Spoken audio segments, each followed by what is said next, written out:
ప్రభా ఇదిగోనైనా ప్రేమించడం అధికముగా ఆరాధించడం నాయన నిన్ను యోగ్యమైనటువంటి మనసు పూర్ణాత్మతో ప్రభా మిమ్మల్ని స్తుతించే వాక్యం మీరు మాకు దయచేయండి. ఏదో పెదవులతో కాదు కానీ ప్రభా హృదయంలో నుండి ప్రభా మిమ్మల్ని ఆరాధించే స్వరాలని మాకు దయచేయండి. ప్రభా ఇదిగోనైనా ప్రభానైనా స్వస్థపరిచి యెహోవా నీవే రఫా యెహోవా రఫా అని మీరు సెలవిచ్చిన మాటకే నీకు స్తోత్రాలు ప్రభా. అయ్యా ఈ పాటలు ప్రభా మేనైనా సద్భక్తితో ప్రభానైనా హృదయంతరతో పాడుకోవడానికి మీరు మాకు సహాయం దయచేయండి. ప్రభా మీరు మమ్మల్ని దర్శించండి ప్రభా. ఈ పాట ద్వారా ప్రభా మేమందరం కూడా మిమ్మల్ని ప్రభా ఇదిగో మీ ఆత్మను మేము స్వాధీనపరచును అనుభవించేవారిగా మీరు మాకు సహాయం దయచేయండి. ప్రార్థనాత్మతో నింపండి, నిద్రాత్మను బంధించండి, చీకటి శక్తులను బంధించండి, తిరుగుబాటు ఆత్మను బంధించండి ప్రభా, మొండి ఆత్మను బంధించండి. యేసునామం ప్రభా మీరే మాకు సహాయం దయచేయండి. యేసునామం అడిగి ప్రార్థన చేస్తూ ఉన్నాము. ఆమేన్. అలా నిలబడి దేవుని చేసుకున్నాం. కీర్తనల గ్రంథము 142 Psalms 142 పేజ్ నెంబర్ 526. గుహలో ఉన్నప్పుడు దావీదు చేసిన ప్రార్థన. నేను ఎలుగెత్తి యెహోవాకు మొరవించున్నాను, ఎలుగెత్తి యెహోవాను బ్రతిమలాడుకొనుచున్నాను.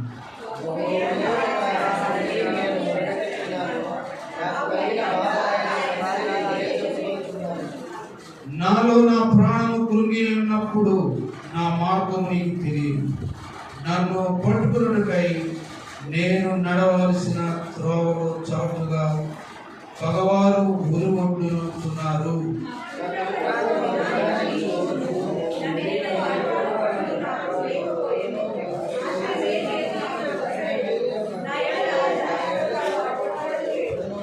యెహోవా నీకే నేను మొరపెడుచున్నాను, నా ఆశ్రయదుర్గము నీవే, సజీవం ఉన్న భూమి మీద నా స్వాస్థ్యము నీవే అని నేను అనుకుంటుంది.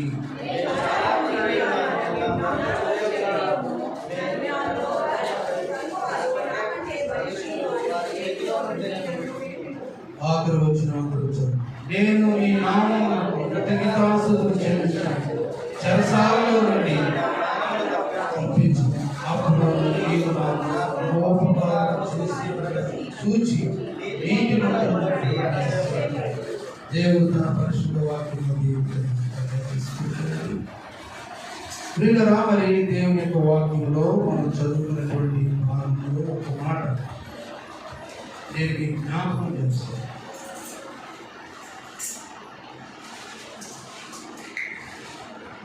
రెండవ వచనములో బహు వినయముగా ఆయన సన్నిధి నేను మొదలుపెట్టుచున్నాను, నాకు కలిగిన బాధ ఆయన సన్నిధిని తెలియజేసుకొచ్చాను. బహు వినయముగా,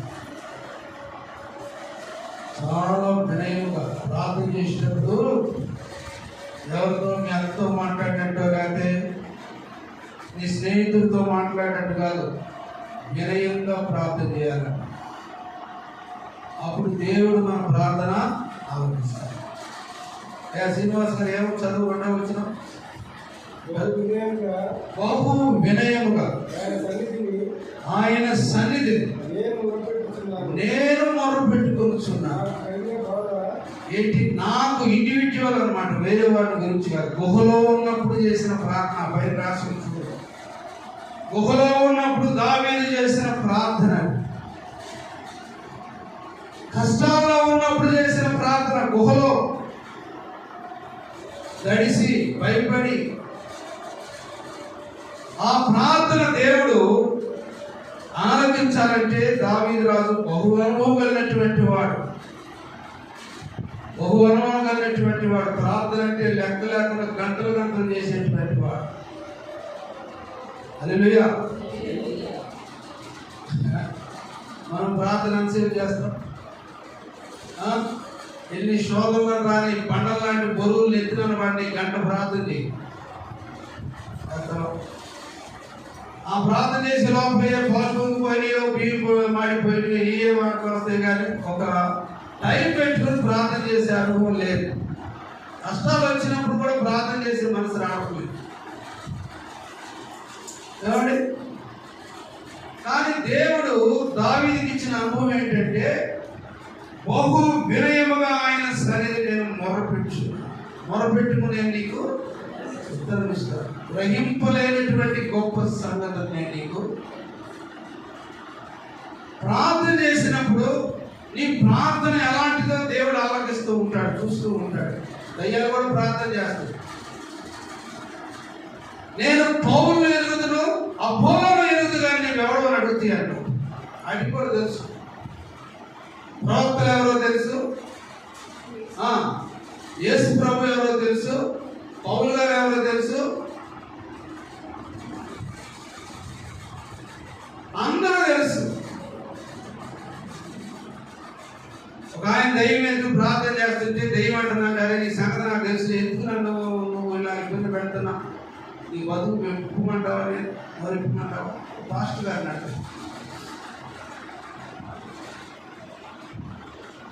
కాబట్టి దేవుని వాక్యము సజీవమై బలము కలిగినటువంటిది.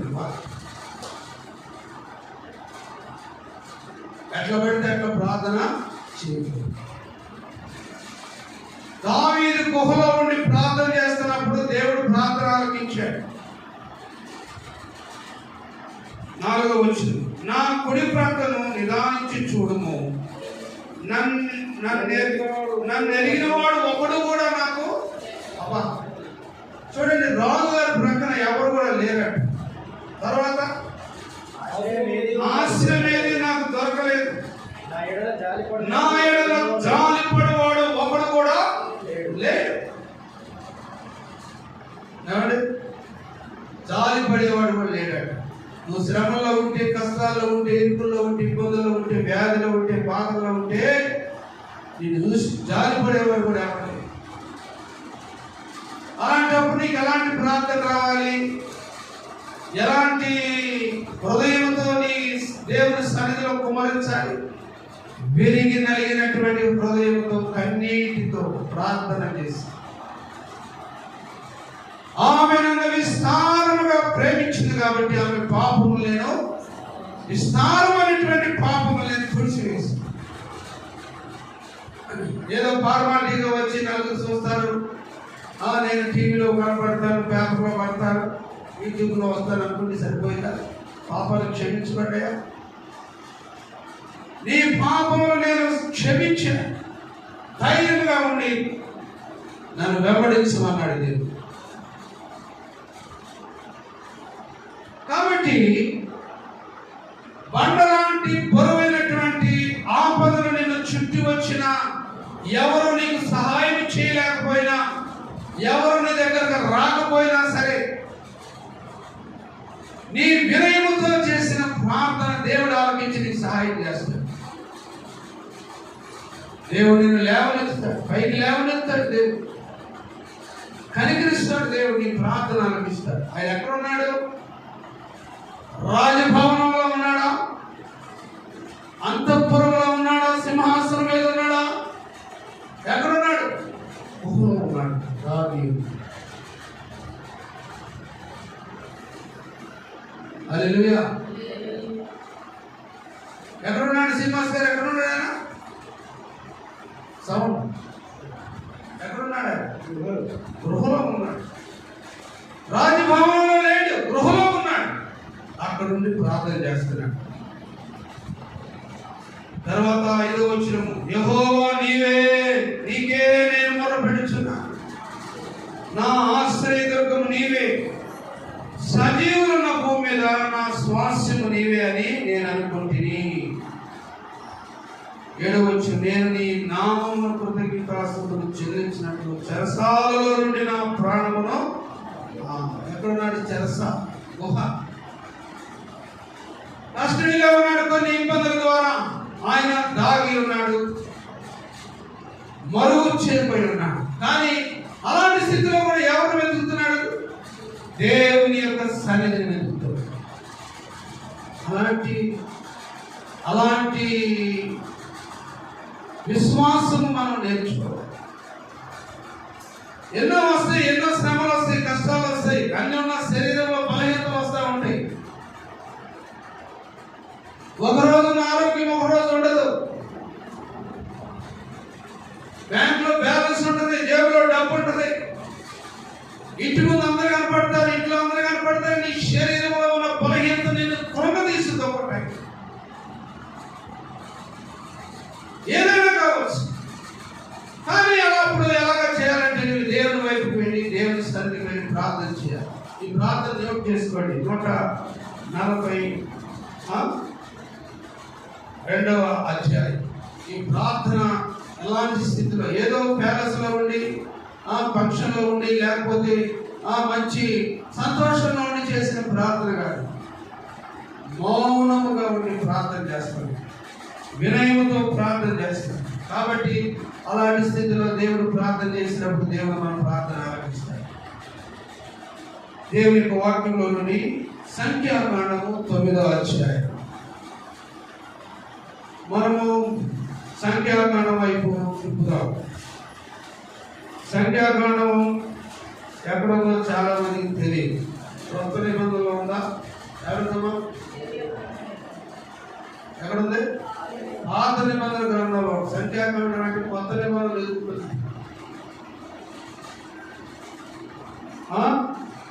9వ అధ్యాయము 22వ వచనం చదవండి. అరణ్య మార్గములో ప్రజలు నడుస్తున్నప్పుడు దేవుని యొక్క మాటకి ఏ విధంగా వారు లోపడ్డారు చూడండి.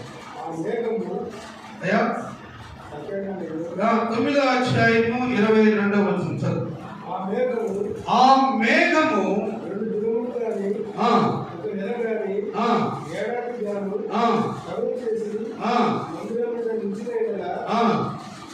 ఇశ్రాయేలీయులు ప్రయాణం చేయక తమ గుడారములో నిలిచిరి. అది ఇష్టపడినప్పుడు ప్రయాణం చేసి యెహోవా మాట చొప్పున తమ గుడారమును వేసుకునిరి. యెహోవా మాట చొప్పున వారు ప్రయాణం చేసిరి. మోషే ద్వారా యెహోవా చెప్పిన మాటను బట్టి యెహోవా ఆజ్ఞను అనుసరించి నడిచింది. అరణ్య మార్గంలో దేవుడు ప్రయాణంలో వారు ప్రయాణం చేస్తున్న సమయంలో మేఘముల గురించి వారు ఆలోచన చేస్తున్నారు. దేవుడు మేఘమును ఒక సూచనగా పంపిస్తున్నాడు.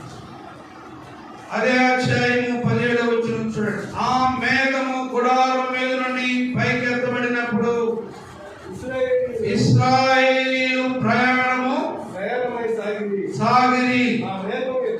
ఆ మేఘము ఎక్కడ నిలిచెనో అక్కడే ఇశ్రాయేలీయులు తమ గుడారములు వేసుకున్నది.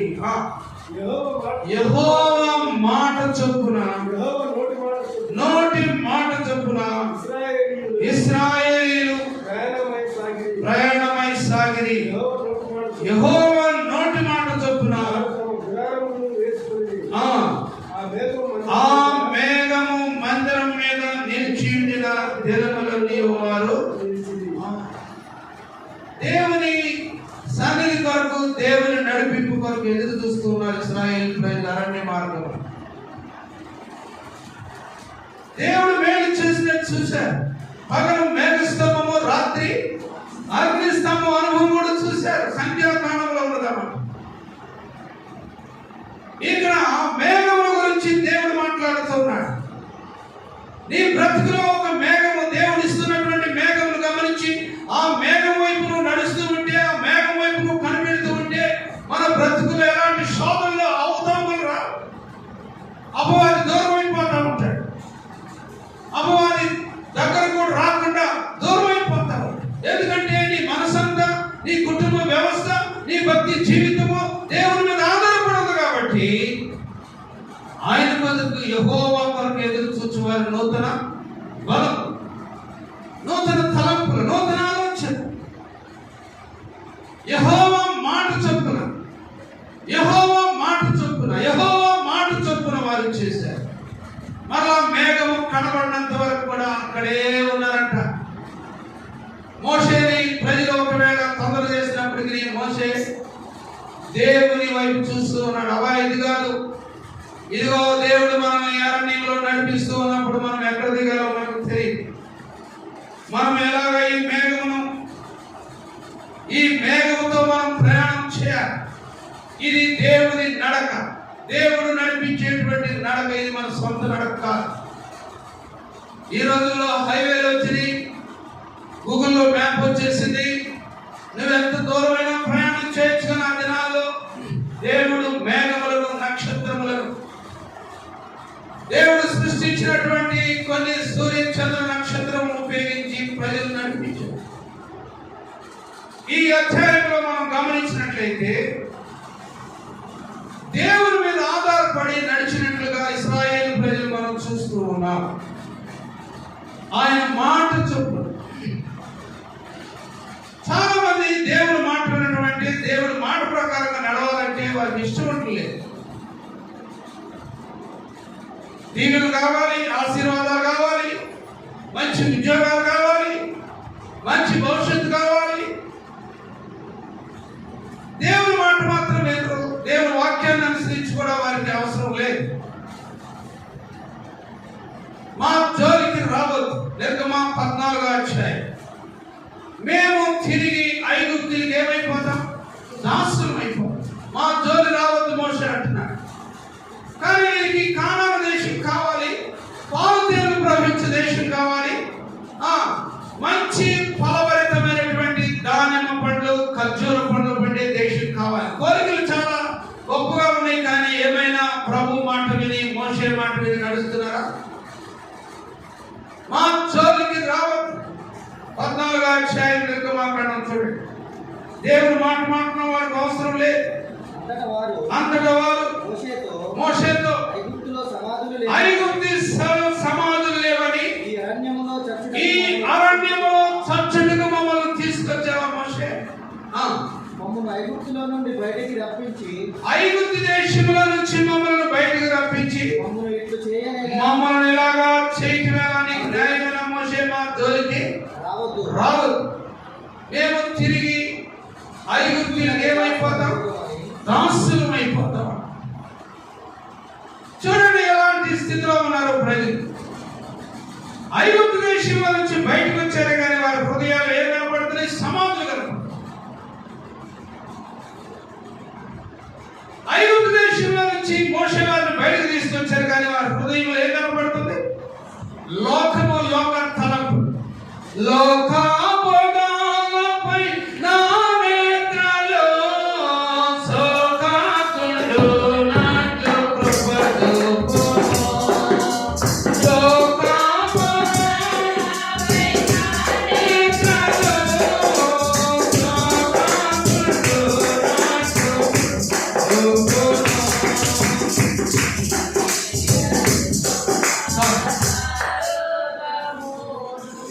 దేని మీద? లోక భోగాలపై నా నేత్రాలు సోకకుడునట్లుగా కృప చూపుతున్నాడు ప్రభు యేసు రక్షణ. కాబట్టి వారి దృష్టి దేవుని మీద నిలిచి ఉన్నది, మేఘము మీద నిలిచి ఉన్నది, పరిశుద్ధాత్మ దేవుని మీద నిలిచి ఉన్నది. నీ మార్గములు ఎలాగున్నాయో దేవుని వైపు కనబడుతున్నాయా? దేవుని కొరకు ఎదురు చూస్తున్నావా? దేవుని కొరకు ఎదురు చూసి ఆయన చెప్పినట్లుగా నీ కుటుంబాన్ని నడుపుతున్నావా? నీ ఆత్మీయ జీవితాన్ని నడుపుకుంటున్నావా? ప్రశ్న. ఇక్కడ సంఖ్యాకాండంలో దేవుని యొక్క వాక్యంలో మనం గమనించినట్లయితే 23వ వచనంలో వారు యెహోవా మాట చొప్పున గుడారములు వేసిరి, యెహోవా మాట చొప్పున ప్రయాణం చేసిరి. మోషే యెహోవా ద్వారా చెప్పిన మాటను బట్టి వారు నడకుందా? దేవునితో నడిచే అనుభవం ఉందా? దేవునితో నడిచేటువంటి ఆ మార్గంలో నడిచేటువంటి అనుభవం ఉందా? ప్రియమైనటువంటి దేవుని బిడ్డ క్రైస్తవుల, యెహోవా మాట చొప్పున మోషే యెహోవా మాట ఇచ్చిన మాట చొప్పున వారు నడిచారు. తిరిగి వారు రాజ్యాన్ని సంపాదించుకున్నారు, దేవుని సన్నిధిని చూచారు, మార్గంలో ఎలాంటి శోభం వచ్చినప్పటికీ మోకరించి ప్రార్థన చేసినప్పుడు దేవుడు వారికి నీరిచ్చాడు, ఆహారం ఇచ్చాడు, మాంసాన్ని ఇచ్చాడు. దేవుని మాట వింటే నీ కుటుంబంలో, నీ జీవితంలో అన్ని కూడా సమృద్ధిగా జరుగుతుంది. ఆయన మాట వింటే చాలు. ద్వితీయోపదేశకాండం 28వ అధ్యాయం. నీవు ఆయన మాట విని ఎలాంటి ఆశీర్వాదాలు నేను చూస్తున్నావు. కొన్నిసార్లు ఐగుప్తు దేశంలో ఉన్నటువంటి ఇశ్రాయేలు ప్రజలు మాట వినకుండా తిరుగుబాటు చేశారు. మా జోలికి రావద్దన్నారు, మాకు ఈ ప్రార్థన అవసరం లేదన్నారు, మాకు ఇలాంటి ప్రార్థన మాకు అవసరం లేదు, మమ్మల్ని స్వేచ్ఛగా బతకలేదు. చాలా మంది ప్రార్థనకు రావడానికి ఇష్టపడలేదు. స్వేచ్ఛ కావాలంటే యూట్యూబ్ లో స్వేచ్ఛ కావాలి, ఫేస్బుక్ లో స్వేచ్ఛలు కావాలి, ఇన్స్టాగ్రామ్ లో స్వేచ్ఛలు కావాలి, చాటింగ్లు కావాలి. కానీ దేవుని సన్నిధి మాత్రం మాకు అవసరం లేదు. మాకు మంచి ఉద్యోగాలు కావాలి, మంచి భార్యలు కావాలి, మంచి భర్తలు కావాలి. ఎలాగ దేవుడు ఇస్తాడు? ఎలా నువ్వు సంపాదించగలుగుతావు? చూడండి, దేవుని యొక్క వాక్యంలో యెహోవా మాట చొప్పున, యెహోవా మాట, నీ మాట, నీవు ద్వితీయోపదేశకాండం 28వ అధ్యాయం, నీ దేవుడైనటువంటి యెహోవా మాట శ్రద్ధగా విని నేడు నేను నీకు ఆజ్ఞాపించుచున్న ఆజ్ఞలన్నిటినీ అనుసరించి నడుచుకొని ఎడల నీ దేవుడైన యెహోవా భూమి మీద ఉన్న సమస్త జనముల మీద నిన్ను హెచ్చించును, నిన్ను ఆశీర్వదించును. ఏమన్నాడు? ఒక 10 కిలోల బంగారం కావాలన్నాడా? లేకపోతే పశువులు దహన బలి కావాలన్నాడా? నా మాట వింటే చాలు, నిన్ను భూమి మీద సమస్తమైనటువంటి జనముల కంటే నిన్ను హెచ్చిస్తాడు. హెచ్చించడం అంటే ఒక మంచి ఉద్యోగం ఇస్తే చాలు, ఒక మంచి భార్యని ఇస్తే చాలు, ఒక మంచి భర్తని ఇస్తే చాలు, ఒక పరలోక రాజ్యముగా ఉండేటువంటి కుటుంబాన్ని ఇస్తే చాలండి. ఇంకేం కావాలి నీకు ఈ లోకం? ఆయన కలిగి జీవిస్తే చాలు. ఈ వెండి, ఈ బంగారము మనతోనే నశించిపోతే నువ్వు తీసుకెళ్ళలేదు. కోట్ల రూపాయలు అలెగ్జాండర్ ఎంత సంపాదించాడు దేవుని రాజ్యం కోసం. ఆయన ఎన్నో రాజ్యాలని స్వతంత్రించుకున్నాడు, గెలిచాడు. కానీ చచ్చిపోయేటప్పుడు ఓ మాట అన్నాడు, అబ్బాయి నేను చచ్చిపోయిన తర్వాత నా 2 హస్తాలు సమాధి పెట్టిలో నుంచి అటువంటి ఇటువంటి పెట్టు, నన్ను తీసుకెళ్ళాను. ఎందుకలా? గొప్ప రాజు కదా, జనం చూస్తే ఎక్కడి పాలవుతారు. కాదు పిచ్చోళ్ళ, నా ఊపిరినంత వరకు నేను చేసిన పనిది. కానీ నేను తల్లి గర్భంలో నుండి వ్యక్తులుగా వచ్చాను. చనిపోయి దేవుని దగ్గరికి వెళ్ళిన తర్వాత నా హస్తాలు ఏమీ లేకుండా వెళ్ళిపోవాలి. ఎంత గొప్ప మాట! దేవుని మాట విని దేవుని వాక్యానుసారంగా జీవించే కుటుంబం కావాలి మనకి. అలాంటి బిడ్డలు కావాలి మనకి, అలాంటి కుటుంబాలు కావాలి మనకి. ఆయన మాట విని వెళితే ఎంత గొప్ప సాక్షి వచ్చింది. దేవుడు తన ఇష్టానుసారంగా ఏర్పాటు చేస్తున్నాడు సౌలు. ఇశ్రాయేలు మీద మొట్టమొదటి రాజుగా చేసుకున్నాడు సౌలు. సమూయేలు ప్రవక్త చేత అభిషేకించాడు సౌలుని. ఎంత ప్రాణంతో, ఎంత ఇష్టడుగా సౌలుని గాడిదలు వెతుకుతున్నటువంటి సౌలు కనుగొని సమూయేలు ప్రవక్తను పంపించి, ఇదిగో ఈయన కుమారుడు సౌలు, ఇదిగో ఇతడు గాడిదలు వెతుకుతున్నాడు, ఇతడు నేను రాజుగా చేయవచ్చున్నాను. సమూయేలును వెళ్ళి అభిషేకించమన్నప్పుడు దేవుడు అభిషేకించాడు. కానీ అలాంటి సౌలు దేవుడు తృణీకరించాడు. కారణం ఏంటో తెలుసా? మాట వినకపోవటం, దేవుడు ఆజ్ఞను వినకపోవటం. నీ జీవితంలో ఎలాంటి శాపము, ఎలాంటి భయమును గమనించావా? నేను ఇంటున్నానండి, బాగానే ఉన్నానండి, బాగానే ప్రార్థన చేస్తున్నానండి, బాగానే ఉన్నాను అనుకున్నాను. జాగ్రత్త, నీ జీవితంలో ఎలాంటి మార్పు కనబడట్లేదు. సౌలు అనుకుంటున్నాను నేను బాగానే చేశాను, నేను దేవుని మాట విన్నాను, హతమార్చాను, అన్ని బాగా చేశాను అనుకున్నాను. కానీ దేవుడు చెప్పిన మాట ఏది కూడా నువ్వు ఆశించొద్దన్నాడు. చూడండి దేవుని యొక్క వాక్యంలో 1వ సమూయేలు గ్రంథము 16వ అధ్యాయం దయచేసి గమనించు. సౌలు నన్ను అనుసరించుట మాని. యెషయి తన 7 కుమారులను సమూయేలు 16:10 చదువు, అక్కడి నుంచి చదువు నాయన. 7 కుమారులను సమూయేలు ఎదుటకు పిలువగా సమూయేలు అయ్యా యెహోవా వీరిని కనుగొనలేదని చెప్పి మీ కుమారులందరూ ఇక్కడ ఉన్నారా అని 15:10 చదువు. సౌలు నన్ను అనుసరింపు వెనుక తీసి నా ఆజ్ఞలను గైకొనకపోవటం వలన అతనిని రాజుగా నిర్ణయించినందుకు నేను పశ్చాత్తాపపడుచున్నాను. అందుకు సమూయేలు కోపావేశుడై మొరపెట్టుచుండెను. ఏంటి? నా మాటను అనుసరింపక. ఎవరు అంటున్నారు ఈ మాట? దేవుడు అంటున్నాడు.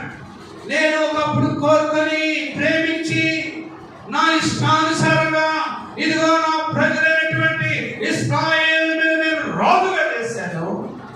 కానీ నా మాట వినకుండా తన ఇష్టానుసారంగా తన స్వకీయ ఆలోచన చొప్పున రాజులుగా దాన్ని గర్వించి దేవుని మాటను త్రోసివేశాడు. దేవుడు చూస్తూ ఉంటాడా? దేవుడు చూసి ఊరుకుంటాడా? తన బిడ్డలు నాశనం అయిపోవడం దేవుడు చూసి ఊరుకుంటాడా? దేవుని మాట వినకుండా దేవుడు రాజ్యాన్ని పాడు చేయటం చూస్తే వాడిని ఊరుకుంటాడా? ఎవరిని కూడా ఊరుకోడు. ఏ మంత్రిని కూడా ఊరుకోడు. ఏ పెద్ద అధికారిని కూడా ఊరుకోడు. దేవుడు లెక్క అడుగుతాడు.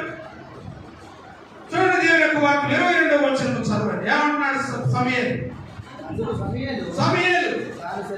తాను సెలవిచ్చినటువంటి మాట ఒకడు గైకొనుట వలన యెహోవా సంతోషించినట్లు ఒకడు దహన బలులను అర్పించుట వలన ఆయన సంతోషించిన. ఆలోచించు. బలులు అర్పించుట కంటే ఆజ్ఞలను గైకొనుటయు పొట్టేళ్ల క్రొవ్వు అర్పించుట కంటే మాట వినుట శ్రేష్టం. వింటున్నావా? మాట వింటున్నావా? దేవుడు మాట వింటున్నావా? ఆదివారం ప్రార్థనకి వెళ్ళాలని తెలిసి అటు ఇటు పరిగెత్తున్నావా? ఎంత టైం నీ ఫోన్లో పాడు చేసుకుంటా. లోకముచ్చట్లు బంధువులతో ఓ గంటలు మాట. అయ్యో పక్కన టైం అయిపోతుంది.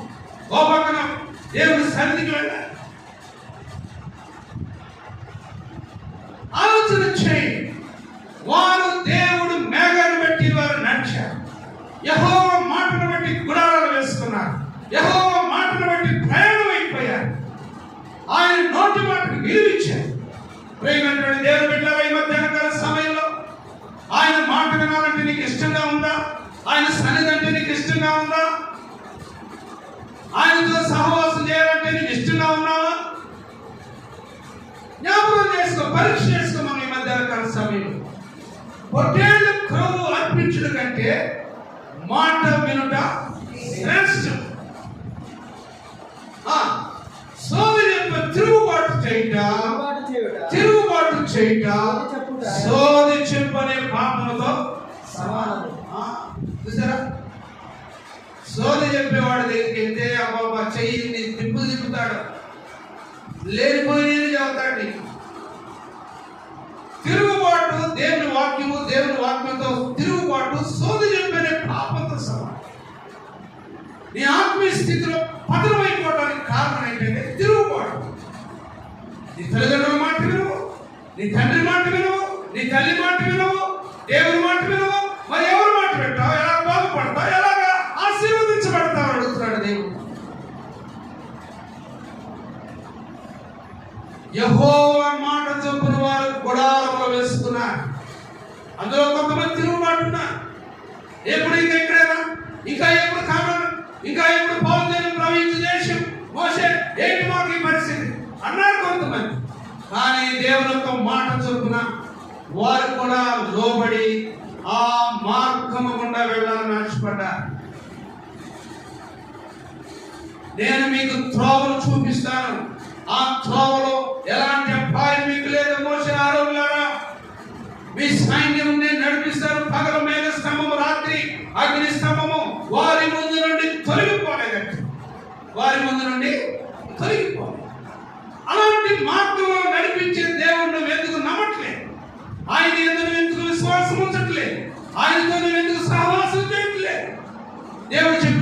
వింటే సౌలు ఏమైపోయాడు? తృణీకరించబడ్డాడు, ద్వేషించబడ్డాడు. ఏంటి ఆయనలో తక్కువేంటి? దేవుడు ఏర్పాటు చేస్తున్నాడు మొట్టమొదటిగా, మళ్ళీ ఎందుకు తృణీకరించాడంటే మాట వినకపోవటం వల్ల నీకు నాకు వచ్చినటువంటి పాపం. నీలో పాపం లేదని అనుకుంటున్నావు అంటే నేనే తప్పు చేయలేదు అనుకున్నాడు సౌలు. ఇర్మియా గ్రంథం 2వ అధ్యాయంలో ఒక మాట చూస్తాం సార్. ఇర్మియా గ్రంథము, నీలో పాపం లేదని నువ్వు చెప్పినందువల్ల నీకు నాకు ఏమొచ్చింది? వేద్యం వచ్చింది. చూడండి దేవుని యొక్క వాక్యంలో 2వ అధ్యాయం ఇర్మియా గ్రంథము 35వ వచనం. అయినను నేను నిర్దోషిని, నిశ్చయముగా ఆయన కోపము నా మీద నుండి తొలగిపోయిందని చెప్పుకొంచున్నావు. ఇదిగో పాపము చేయలేదని నువ్వు చెప్పిన దాన్ని బట్టి నీతో నాకు వ్యాజ్యం వచ్చింది. నీ మార్గము మార్చుకున్నట్టుకు నీవేలా ఇటువంటి తిరుగుతున్నావు. సౌలును అడుగుతున్నాడు సమయంలో ఏం చేసేవాడు? రాత్రి దర్శనముందు దేవుడు నాకు ప్రత్యక్షమయ్యేలాగా సెలవించింది. ఏంటన్నమాట? ఇదిగో నా ప్రజలైనటువంటి ఇశ్రాయేలు మీద నేను రాజుగా సౌలును చేసినందుకు నేను సంతాపమునందుచున్నాను. ఈ మాట విని రాజా సౌలా, ఇదిగో ఈ మాట విని నేను ఎంతో భయపడిపోయి ఆయన సన్నిధిలో నుంచి బయటకు వచ్చి, ఇదిగో నీతో నేను మాట్లాడాలని ఆశపడుతున్నాను. సౌలు ఏం చేశా? అన్ని బాగానే చేశానండి, అంత బాగానే చేశాను. ఇదిగో నీకు ఒక జై సూచకమైనటువంటి ఒక తెల్లని జెండా కూడా నాటి పెట్టారు.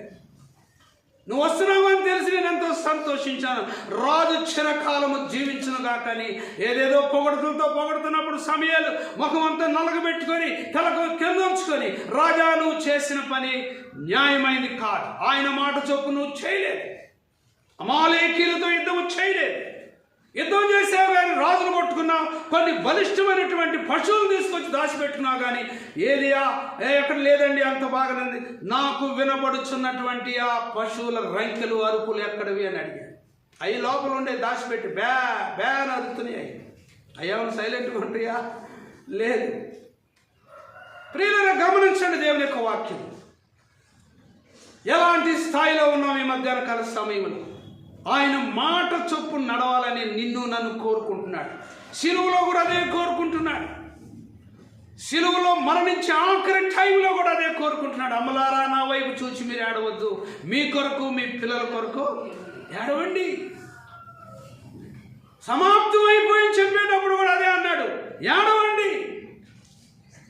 ఇక మీ సమయము దగ్గరకు వచ్చింది. ఇదిగో మిమ్మల్ని మీరు పరీక్ష చేసుకోండి. ఆశీర్వదించబడండి, దీవించబడండి. చాలామంది పెద్ద పెద్ద కోటాలకు వెళ్తారు, వేల మంది సభ్యులు ఉన్నటువంటి కుటుంబాల్లోకి వెళ్తారు. అమ్మాయి తలిపై. కాబట్టి ప్రియమైనటువంటి దేవుని బిడ్డలారా, అక్కడ ప్రాస్పారిటీ మీటింగ్స్, ఆశీర్వాదం. నీ బ్యాంకులో డబ్బులు వస్తాయి, ఇంకా మీకు కొత్త వాహనాలు వస్తాయి, మంచి మంచి కార్లు వస్తాయి. అక్కడ ఉజ్జీవము లేదు, ఆత్మీయ జీవితం ఎదుగుదల లేదు, దేవునితో సహవాసం కలిగినటువంటి మాటలు అక్కడ లేవు. ఏమైపోయాడు సమయలు? ఎంతో దుఃఖముతో సౌలు దగ్గరికి వెళ్ళి మాట్లాడతాడు. పొట్టేళ్లు క్రొవ్వు అర్పించుట కంటే మాట వినుట శ్రేష్టం. మాట వినాలని దేవుడు ఆది కాండం నుంచి కోరుకుంటున్నాడు. హవ్వతో ఆదాముతో దేవుడు మాట్లాడాడు. ఏమని మాట్లాడాడు? మీరు ఈ వృక్ష ఫలములన్నిటిని కూడా తినచ్చు, నిర్భయముగా, ఏ బాధ లేకుండా, ఏ అనుమానం లేకుండా తినచ్చు. కానీ దీనిలో ఉన్న ఒక వృక్ష ఫలం మీరు మాత్రము తినకూడదు. That is the command. ఆయన మాట అది. ఎక్కడైతే మోసే వాళ్ళు ఉన్నారు కానీ నాయకులు ఉన్నారు, కానీ అక్కడ ఏ నాయకుడు లేడు. ఆది కాండం 2వ అధ్యాయం 16వ వచనములో ప్రతి వృక్ష ఫలములు నీవు నిర్భయంతరముగా తినవచ్చును. Every tree of the garden you freely eat.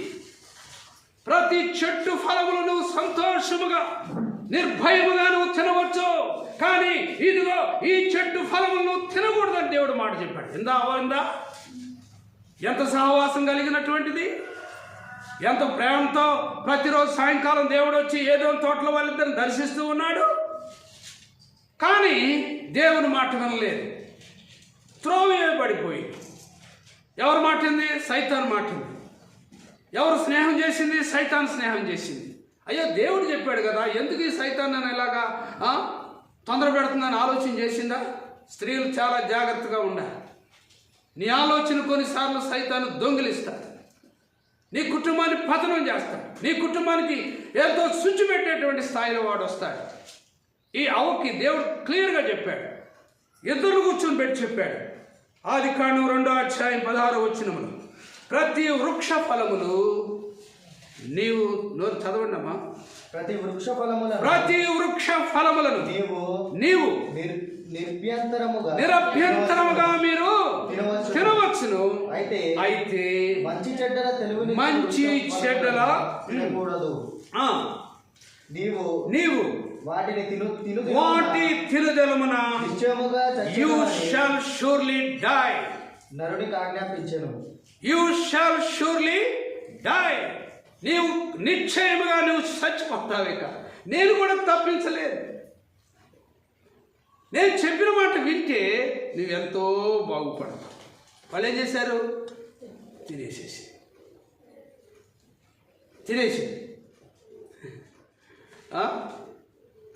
తినేసిన తర్వాత ఏం తిన్నది మళ్ళీ బయటకు వచ్చిందా? పండు రూపంలో వచ్చిందా? అయ్యో కక్కేసేయచ్చా? లేదు. దేవుని ఆజ్ఞ అతిక్రమించారు. దేవుడు వచ్చాడు. వచ్చినప్పుడు ఏం చేశారు? వాళ్ళకి ఏం సిగ్గు తెలిసింది. చెప్పాడు కదా, నిశ్చయముగా మీరు చచ్చిపోతారు. అంతే. అంటే ఆత్మలో చచ్చిపోతారు, దేవునితో సహవాసంలో చచ్చిపోతారు. ఎందుకంటే ఆయన మాట వినలేదు కాబట్టి మీరు చచ్చిపోయారని చెప్పాడు దేవుడు. క్లియర్గా చెప్పాడు. అలాంటి సమయంలో దేవుడు వచ్చిన తర్వాత వాళ్ళు ఏం చేశారు? పెద్ద పెద్ద ఆకులు చుట్టుకొని చెట్లు చాటును దాముకున్నారు. ఆదామా, నువ్వు ఎక్కడున్నావు? నేను నీ స్వరం విన్నప్పుడు ఎక్కడ దాముకున్నాడు? దిగంబరిగా ఉన్నప్పుడు భయపడి నేను దాక్కున్నాను. ప్రేమటువంటి దేవుని బిడ్డలు, ఈ మధ్యాహ్నకాల సమయం ఇశ్రాయేలు ప్రజలు ఐగుప్తు దేశంలో నుంచి అరణ్య మార్గంలో కూడా వస్తున్నప్పుడు ఆ మేఘం వైపు చూశారు. ఆ మేఘం కదిలినప్పుడు వారు కదిలారు, ఆ మేఘం ఆగినప్పుడు వారు ఆగారు. ఎలాంటి శత్రు సమూహం లేదు, ఎలాంటి అభ్యంతరాలు లేవు, ఎలాంటి ఆటంకాలు లేవు, నీళ్ళ కొదువు లేదు, ఆహారం కొదువు లేదు. సంతోషంగా స్తుతిస్తున్నారు. మేఘం ఉన్నంత వరకు, ఆ మేఘము కనబడేంత వరకు వారు కనబడుతున్నారు. కానీ యెహోవా మాట ప్రకారము గుడారములు వేసిరి, యెహోవా మాట ప్రకారము ప్రయాణం చేసిరి, యెహోవా మాట ప్రకారము వారు నడిచిరి. ప్రేమటువంటి దేవుని పిల్లరా, ఈ మధ్యాహ్నకాల సమయంలో దేవుని మాట వినాలని ఆశపడుతున్నావా? దేవుని మాట వినాలని ఆశపడుతున్నావా? నేను నా ఇంటి వారిని దేవుని మాట విని ఆశీర్వాదాలు పొందుకోవాలనుకుంటుంటే ఈ మధ్యాహ్నకాల సమయంలో నీకు దోషం రాదు. నీ శరీరం అంతా కూడా అలర్ట్ అయిపోవాలి. నీ శరీరంలో ఉన్న రక్తము నీ హృదయం అరికాలు మొదలుకున్నంత వరకు వేగముగా ప్రవహించి నీలో ఒక ఉత్తేజం కనబడాలి. ఏమైపోయాడు దేవుడు? దేవుడు అబ్రహాముతో మాట్లాడినప్పుడు నేను చూపించే దేశములకు వెళ్ళు, నేను నిన్ను అక్కడ గొప్ప జనముగా చేస్తానన్నాడు. ఎవరు మాట్లాడారు? దేవుడు మాట్లాడి. ఎవరో ప్రవక్త కాదు, ఎవరో ఊహలు కాదు, నేరుగా సూటిగా నిర్భయముగా ముఖమాటం లేకుండా అబ్రహాము దేవుడు ప్రేమించి ఆదికాండం 12వ ఇదిగో నేను చూపించే దేశములకు వెళ్ళు, నిన్ను గొప్ప జనం చేస్తాను. చేశాడా లేదా? విడలించాడా లేదా? ఆశీర్వించాడా లేదా? ఎవరాడు? ఇదిగో ఒక నరుడు కనుక ఈ ఇశ్రాయేలును లెక్కించగలిగిన నీ సంతానం కూడా లెక్కించవచ్చును. మళ్ళీ బయటికి రా, ఆకాశం వైపు చూడు, నక్షత్రాలు లెక్క పెట్టగలుగుతావా అబ్రహామా? అయ్యా నేను లెక్క పెట్టలేదు. నా మాట వింటే ఇదిగో నీ సంతానం అలాగా చేయకు, నీకు అన్ని ఆశీర్వాదాలు. మాట విని వెళ్ళాడు, మాట విని వెళ్ళాడు. నీ ఒక్కగానైన కుమారుడు తీసుకెళ్ళి నాకు బలి ఇమ్మన్నాడు. 100 సంవత్సరాలు కూర్చున్నటువంటి ప్రియమైన కుమారుడు ఇస్సాకును తీసుకుని వెళ్ళాడు. వారితో కూడా చెప్పలేదు, పనివారితో చెప్పాడు, గాడిద గంపలు కట్టండి, కట్టలేయండి, ఇదిగో కావలసిన సామాగ్రి అంతా తీసుకుని పదండి నాకు, నేను వస్తున్నాను. వెళ్ళాల్సినక్కడికి వచ్చి కుమారుడు అంటున్నాడు, తండ్రి నిప్పు కట్టెలు ఉన్నాయి కానీ బలి పశువు ఎక్కడ? కట్టెను గుండె కలిగిపోయింది. ఆ హృదయం, ఆ ముసలితనం షాక్ అయిపోయాడు. యెహోవా ఈరే, ఎవరాడు? యెహోవా ఈరే, యెహోవా చేయ. ఈ సమయంలో వెళ్ళి పడుకున్నాడు. కాళ్ళు చేతులు కత్తెత్తినప్పుడు అబ్రహామా, అబ్రహామా ఆగు. ఆ చిన్నవారి మీద చేయి వెంటనే కత్తి కింద. ఇదిగో నీ ఒక్కగానైన ఒక కుమారుని నా మాట విని ఇంతవరకు తీసుకొచ్చావు. నీవు నా మాట విని నాకు భయపడవాడని నేను నీకు సాక్ష్యం చెబుతున్నాను. దేవదూతల పలికిన మాట. ప్రేమైనటువంటి సంఘమానికి అలాంటి సాక్ష్యం ఉందా? దేవుడికి భయపడేవాడని నీ ఇంట్లో సాక్ష్యం ఉందా? సంఘంలో సాక్ష్యం ఉందా? నీ వ్యక్తిగత జీవితంలో సాక్ష్యం ఉందా? లేదు. ఆయన మాట విని గుడారములు వేశారు. ఆయన మాట విని ముందుకు సాగారు. ఆయన మాట విని ప్రభువును స్తుతించారు. ఏమి ఇంకొక ఆలోచన లేదు. వేరుడు వాడు స్వేచ్ఛానుసారుడు అంటే వాడు లెస్ అయిన జ్ఞానమునకు విరోధం. నీ అంతరంగంలో వేరు స్వభావాలు, వేరు వేరు తూనికలు, వేరు వేరు ఆలోచనలు, వేరు వేరు తిరుగుబాట్లు ఇవన్నీ పెట్టుకొని దేవుడితో నడవాలంటే సాధ్యం అంటున్నాడు దేవుడు. నా ఎందుకు రావాల్సిన తను వ్యక్తులుగా చేసుకోవాలి. నీలో ఒక గర్వం, అసహ్యము, డామికము, కులము, డబ్బు, బంగారము, రంగు, వ్యవస్థ ఇవన్నీ కూడా పతనమైపోవాలి, సమాజ్ చేయబడాలి. అప్పుడు నువ్వు దేవుళ్ళు ఎదుగుతావు. యోనాతో దేవుడు మాట్లాడాడు. నినివే పట్టణానికి వెళ్ళి యోనా, మహాపట్టణం అది, ఆ ప్రజలంటే నాకు ఎంతో ఇష్టము, కానీ దాంట్లో పాపము, శాపము, తిరుగుబాటు కనబడుచున్నది. ఇదిగో దాన్ని నేను నాశనం చేయబోతున్నాను. ఒకసారి వెళ్ళి ప్రకటించి అంటే అంటారు. ఎక్కడికి వెళ్ళాడు? ఎక్కడికి వెళ్ళాడండి? ప్రవక్తలే పడిపోయారు. దేవుని మాట వినటం ఆలస్యం చేశారు. ఇటు అటుకుంటే వెళ్తానన్నాడు. ఎటుకుంటా వెళ్తున్నా? ప్రేమైనటువంటి దేవుని బిడ్డలారా, దేవుని యొక్క వాక్యంతో మాట్లాడుతుంది. ఏమైపోయింది? యోనా ఎత్తి సముద్రంలో పడేశాడు. ఎందుకో దేవుని మాట వినకపోవట కారణం అన్నాడు. 2వ అధ్యాయము 20 ఆఖరిగా మనం ముగించుకోదు. నీ దేవుడిని యెహోవా నిన్ను మార్గాలు, ఎలాంటి మార్గంలో దేవుడిని నడిపిస్తున్నాడు. నీ భక్తులు చెప్పిన మార్గంలో దేవుడు వింటున్నావా?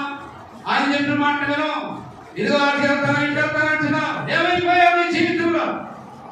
అసమాధానం గురైపోయి ఏడుపు తెలుపు. నీ హృదయంలో ఉన్నటువంటి చీకు, నీ హృదయంలో ఉన్నటువంటి అంతా కూడా ఏమైపోయింది? భారమైపోయింది. ఆయన చెప్పిన మాట వింటావా? 4వ అధ్యాయం దేవుని యొక్క వాక్యం, ఇర్మీయా గ్రంథం 2వ అధ్యాయం 17వ వచనం. నీ దేవుడిని యెహోవా నిన్ను మార్గాలలో నడిపిస్తూ ఉండగా నీవు ఆయనను విసర్జించుట వలన నీకు నీవే ఈ బాధ కలుగు చేసుకుంటాయా? స్తోత్రం వచ్చేయండి.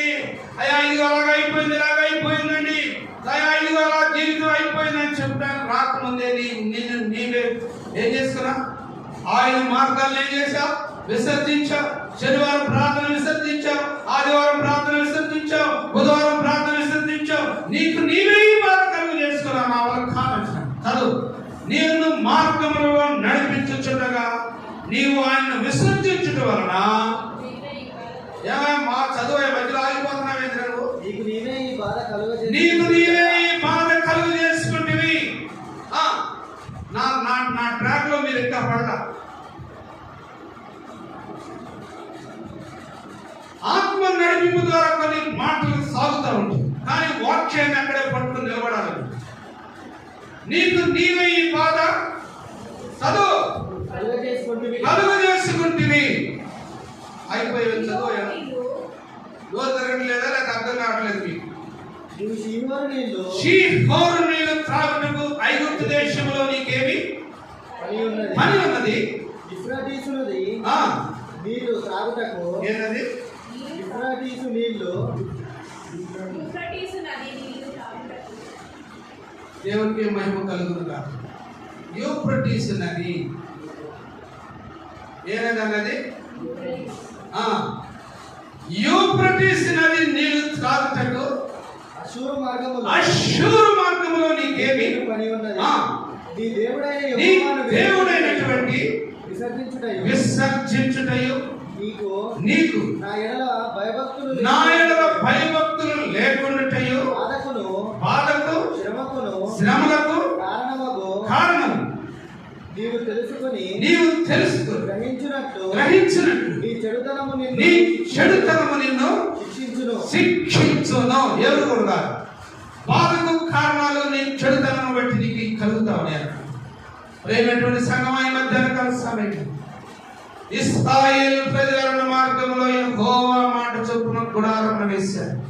యెహోవా మాట చొప్పున మార్గంలో నడిచారు. నీ జీవితంలో నడకుండా ఆయన మార్గంలో నడిచే అనుభవం ఉందా? ఆయన మార్గంలో నడిచి శిరస్సు వంచి హృదయం వంచి ఆయన సన్నిధిలో ఆశీర్వదించబడేటువంటి కృప ఉందా? చేరేరు వారు కానాను దేశం ఆశీర్వదించబడ్డారు. ఏది తక్కువ కాదు. ఈ మధ్యాహ్న కాల సమయంలో స్థాయిలో ఉన్న జ్ఞాపకం చేస్తాం. ఆయన మాట వినేటువంటి స్థాయిలో ఉన్నావు. ఏమన్నా ఓ తల్లి సహోదరా, ఆయన స్థాయి మాట వినే స్థాయిలో ఉన్నావు. నీ హృదయాన్ని మార్చుకునే స్థాయిలో ఉన్నావా? నీ బుద్ధి మార్చుకునే స్థాయిలో ఉన్నావా? నీ విధానం మార్చుకునే స్థాయిలో ఉన్నావా? ప్రభు అడుగుతున్నాడు ఈ మధ్యాహ్న కాల సమయంలో. ఏం మాట్లాడతావో మాట్లాడి ప్రభు సన్నిధిలో మోకరించి ప్రార్థన చేస్తాం. చేయండి, ప్రార్థన చేయండి. ప్రభా నాయనా, నాకు ఇంతవరకు మాట వినే హృదయం నాకు కనబడట్లేదు. నా తిరుగుబాటే నా బిడ్డల మీద పనిచేస్తావు. నా తిరుగుబాటే ప్రభా నా కుటుంబాన్ని పాడు చేయి. ప్రార్థన చేయగలదు, ప్రార్థన చేయవచ్చు. చేయగలదు, ప్రార్థన చేయి. ఇంకా ఎంతకాలం ముసుగులో ఉంటాం? నీ నోరు తీసి ప్రార్థన చేయి. ప్రభా నా మాట వింటలేదు. నాయన నన్ను విసర్జించడం బట్టి నీకు నీవే అపాయం కలుగు చేస్తుంది. ఏడు ప్రార్థన చేయి. ప్రభా ఎంతవరకు నన్ను క్షమించిన ఆయన నన్ను దర్శించండి. నా తిరుగుబాటు నాయన ఇదిగో సవం లాంటి తిరుగుబాటు నా జీవితంలో కనబడుతుంది. ప్రభా చేయి, ప్రార్థన చేయండి. స్త్రీలు ప్రార్థన చేయి. ప్రభా నా తిరుగుబాటే నా కుటుంబం మీద కనబడతావు. నా అపరాధమే నా బిడ్డల మీద కనబడతావు. చేయి, ప్రార్థన చేయండి. కన్నీరు గార్చి ప్రార్థన చేయి. దేవునికి వాక్యమై హృదయంలో ఎలాగా ప్రవహిస్తుందో జ్ఞాపకం చేసి అలాగా కూర్చోవచ్చు. ఏడు కేకలు వేసి ప్రార్థన చేయి. ప్రభా అయ్యా నా తిరుగుబాటు నాకు ఎంత అపాయముగా కనబడుతుంది. నాయన వాక్యం ద్వారా నన్ను హెచ్చరించాను తండ్రి. నా లోబడని స్వభావం, నా ఈగో, నా ఇదిగో ప్రభా నా గర్వమును బట్టి నేను పాడైపోయాను. ఓ పరిశుద్ధులైన మా తండ్రి, ఎన్నో పర్యాయములు ప్రభా నీ వర్తమానం వింటున్నాక మార్గంలో నడిచేటువంటి మార్గాల్లో నడిచేటువంటి అనుభవం మాకు లేదు ప్రభు. దేవా ఈ మధ్యాహ్న కాల సమయంలో మీరు మమ్మల్ని మార్గంలో నడిపించు. మేఘమును చూసి వారు నడిచారు. మార్గాల్లో నా ప్రభా గుడారాలు వేసుకున్నారు. నీవు పంపినంత వరకు అక్కడే ఉన్నారు ప్రభా. అలాంటి అనుభవాన్ని మీరు మాకు దయచేయండి ప్రభా. మా బిడ్డలకు దయచేయండి ప్రభా. ఇదిగోనైనా మా శాపము, మా పాపము, మా తిరుగుబాటు, మా విధేయత, లోబడాలని మా హృదయము అయ్యా ఇదిగోనైనా అటు ఇటు తిరిగే మా స్వభావం మా బిడ్డల మీద పనిచేస్తూ కనబడతా ఉన్నది. దేవా మమ్మల్ని కడగండి, మమ్మల్ని రుద్దండి ప్రభు. మమ్మల్ని దిద్దుమని ఆయన మమ్మల్ని మాట్లాడి ప్రభు.